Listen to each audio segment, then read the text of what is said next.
మైండ్తో ఉండాలి, మనస్సుతో ఉండాలి బంధం సంబంధం. చూసిన 10 నెలల నుంచి రామ అనే ఒక్క పదం తప్ప ఇంకో నామం ఉన్నదా తల్లి నోటికుండా?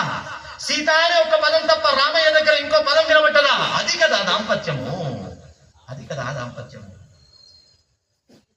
హనుమంతుడే కన్నీళ్లు పెట్టుకున్నాడే ఇద్దరిని చూసి. బ్రహ్మచారి అనుకున్న వాడికే పెళ్లి చేసుకున్న వాళ్ళని చూస్తే అబ్బా అనిపించింది. చూడండి ఎంత గొప్ప దాంపత్యం.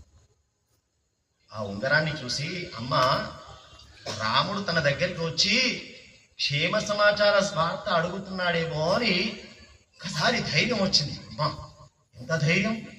10 నెలల దుఃఖమంతా కూడా క్షణములో ఆవిరైపోయింది. అది హనుమంతుడు.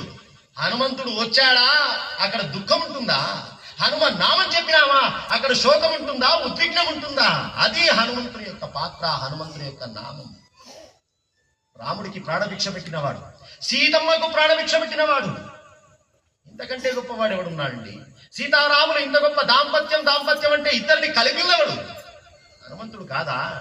అది హనుమంతుడు. రామాయణ మహామాల రత్నం వందే అని ఆ రత్నం లేకుంటే మాలకి అసలు విలువే లేదు.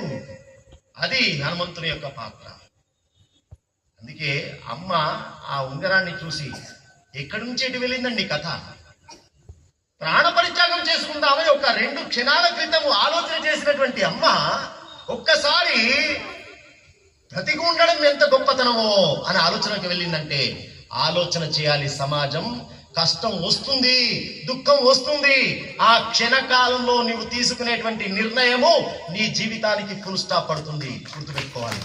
ఒక్క నిమిషం ఆలోచన చేయాలి. ఏంటి జీవంతమానందో? హనుమంతుని కథ సుందరకాండ ఏం చెబుతున్నది? బతుకండి, ఎప్పుడైనా శుభాన్ని పొందవచ్చు. బ్రతుకు వీడితే శరీరాన్ని వదిలిపెడితే ఏమున్నది?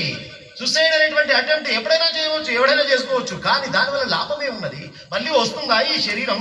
మానవ శరీరం కష్టం వస్తూ ఉంటుంది, పోతూ ఉంటుంది. సముద్రంలో అలల్లాగా, వర్షాకాలంలో మేఘాలలాగా నిలబడాలి మనిషి. నిలబడేటట్టు చెప్పేదే రామకథ, రామనామం.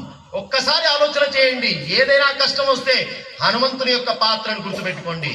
హనుమంతుని ధైర్యంగా స్మరణ చేయండి. ఏ కష్టమైనా మనం దాటగలం. ఆ ఉంగరాన్ని చూసి ఇప్పుడు నాకు పరిపూర్ణమైన విశ్వాసం కలిగిందయ్యా. విక్రాంతస్తం